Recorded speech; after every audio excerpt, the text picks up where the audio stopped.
In a few short weeks, I will be taking my 2022 Model X Plaid onto a track for the first time. YouTube is inundated with plenty of Tesla Model X drag races. I think the Model X Plaid's dominance in the quarter mile has been established at this point.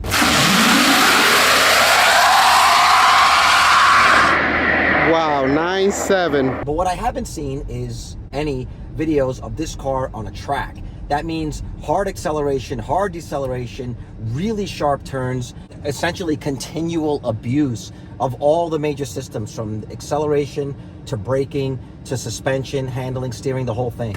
And so that's exactly what I plan to do. I'm heading to Fontana with Speedventures, and we're gonna be doing somewhere between 10 and 30 laps on a closed, coned off course in the center of the racetrack to really put this thing through its paces. So today, what we're looking to do is just test some of the cameras that I'm gonna be putting up. I'm gonna be using my iPhone to grab the view on the interior, and I'm ordered 3 Insta360 cameras. One of them's gonna be on this side, one of them will be on the other side exterior that will be catching the front and rear view. I also plan on using the Insta360 invisible selfie stick and a car mount to see if we can get this mounted somewhere on the rear of the car high enough that we can get a bird's eye view of what the car is doing. I've seen a lot of those videos from motorcycles. I'm just not sure how this carbon fiber stick's gonna hold up at super high speed with really sharp turns. So we're definitely gonna do some tests of those to make sure that it can handle it. If not, then I'll end up mounting it maybe in the front or just in the rear. We'll see. I've installed an iPhone mount that I picked up off Amazon. The mount to the ceiling is pretty sturdy, but now we need to see how the camera mount is and if it can handle the forces. So what I'm gonna do is mount it up here, and we're just gonna do a quick run. I have to run to the store anyway, so we're gonna just drop the camera in there and see if we can get it to fall off. Man, as soon as you put it in Plaid, you just feel it. You can't even touch the accelerator pedal. My God, I almost want to put a camera down there so you can see how little you have to touch this pedal in order to get this car to move. It's so freaking fast in Plaid mode. We're at 62% state of charge, and I plan to charge up at the closest supercharger in Fontana, and I plan on having 100% state of charge when I get there, and then we'll also get to see what the battery range is like, if I can actually make it through a full race day without having to leave at some point. What I basically want this camera to do is to show the speedometer, see some of the steering, as well as get a pretty good view of what the car is seeing from the outside. I do want just one spot to do a quick acceleration test and see if the phone goes flying or not. I don't really have confidence in this mount, to be honest.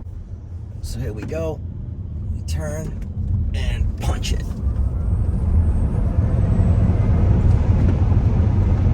I gotta say, the car goes straight.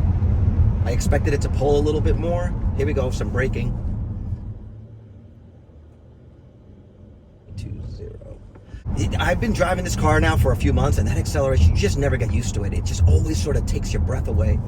I feel like the Plaid's going to be the champion with respect to the acceleration, but the issue is going to be in the deceleration and the cornering. It's a really heavy vehicle. So I'm concerned a little bit about that. I'm also concerned with wearing down the brakes too much. Please hit like, please hit subscribe, and hit the bell so you're notified when the video of the track day goes live. Please consider subscribing to my other channel, Freelancer Finance, where myself and my partner Vitaly break down everything related to markets and becoming financially independent. Everything from stocks to crypto to real estate and everything in between. You don't want to miss it. We look to see you there. We have a free Discord. We have a Patreon. Please consider supporting us. Thank you again for watching. Here's a second iPhone mount that I found that I feel is already in a much, much better spot than this one, than the other one was. So far, I like it a lot better. I like the way it holds the phone better. The brakes are definitely an issue. There's no way that these brakes are designed for what the acceleration of this vehicle is capable of, especially at this weight. It's over 5,000 pounds. The rotors on this thing should be a half moon. I mean, seriously. And I'll probably be upgrading them to the carbon fiber at some point. And it's definitely going to affect my track time. Braking a lot earlier in general, because I feel like I'm going to need more room to slow down. Especially once the brakes get hot, because you know that as they get hot, they get worse. And the last thing that I want is to warp my rotors or burn down the brake pads. But it is definitely a possibility, considering what we're going to put it through. Definitely a lot better keeping it straight there. Oh my God. Okay, so now I want to slow down for this light.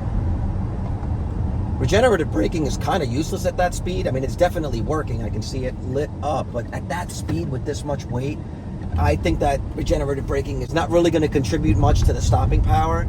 We'll be doing another test of the camera systems once I get the 3 Insta360 cameras, all the mounts for it, as well as the Dragy in-car monitoring system that will superimpose the speed and the times onto the iPhone as we race. Thank you for watching.